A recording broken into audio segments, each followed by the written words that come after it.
একজন লোক তার বউকে নিয়ে দেহরাদুন বেড়াতে গেছে। সেখানে একটা 3 স্টার হোটেল আছে। রাত্রে হোটেলে থাকলো। সকালে বেরোচ্ছে, বেরোনোর সময় বিল পেমেন্ট করবে। বিল কত না 20,000 টাকা। তখন সে বলবে যে দেখুন 20,000 টাকা বিল একটা রাত্রে থাকার জন্য। বলছে হ্যাঁ, আপনি এসি ছেড়েছেন, এসির বিল। না আমি তো এসি ছাড়িনি। বলছে তুমি ছাড়ো আর না ছাড়ো, এসি তো রেডি ছিল। ফ্যানের বিল এত টাকা, আমি তো ফ্যান ছাড়িনি। বলছে তুমি ছাড়ো আর না ছাড়ো, ফ্যান তো রেডি ছিল।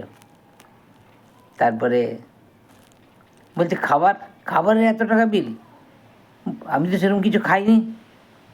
বলছে তুমি খাও আর না খাও, খাবার তো রেডি ছিল।